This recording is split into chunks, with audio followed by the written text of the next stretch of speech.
ஒருத்தங்க successful person ஆகணும்னா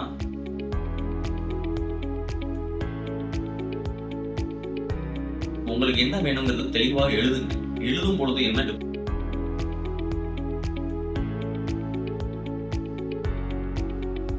மைண்டோட power utilise பண்ணீங்கன்னா உங்களோட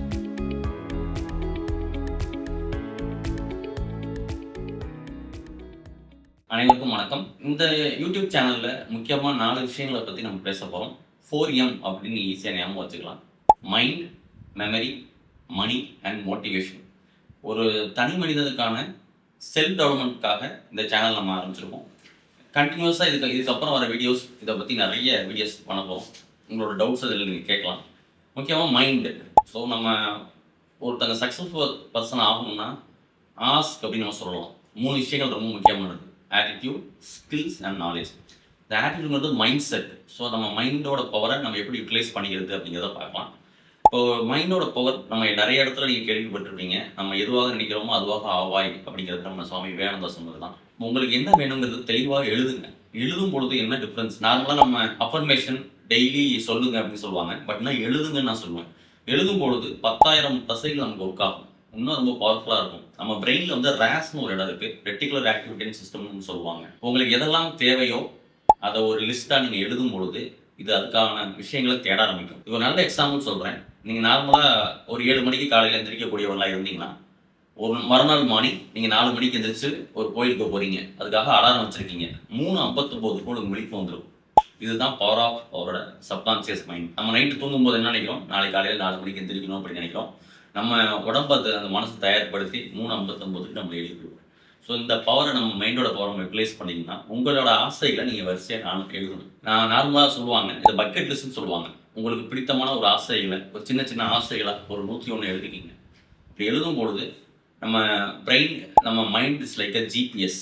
நமக்கு எந்த இடத்துக்கு நம்ம போகணும் ஒரு கூகுள் மேப் போட்டோம்னா அதை கொண்டு போய் விடுற மாதிரி இது கொண்டு போய் நம்மளை வந்து விடும். இதை பற்றி இன்னும் ரொம்ப டீட்டெயில்டாக உங்களுக்கு தெரியும்னா ஆன்சர்னு ஒரு புக் இருக்குது. அந்த புக்கை நீங்கள் படிங்க.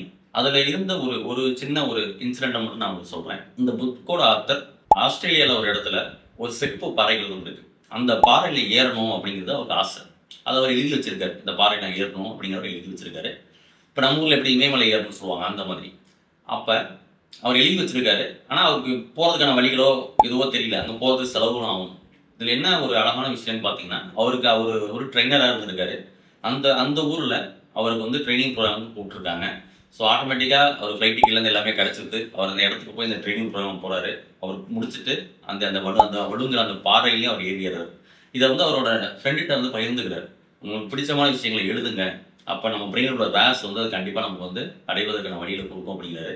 அவர் ஃப்ரெண்டு சொன்னார், நீங்கள் ஒரு ட்ரெயினர் உங்களை கூப்பிட்டாங்க, நீங்கள் போனீங்க. ஆனால் நான் ஒரு எலக்ட்ரிஷியன், எனக்கு எப்படி அங்கே போக முடியும் அப்படின்னு கேட்குறாரு. நீங்கள் தாராளமாக எழுதி வைங்க, நடக்கும் அப்படிங்கிறார். அதே மாதிரி அவர் ஃப்ரெண்டு எழுதுறாரு, அந்த இடத்துக்கு நான் போகணும்னு சொல்லி எழுதி வைக்கிறாரு.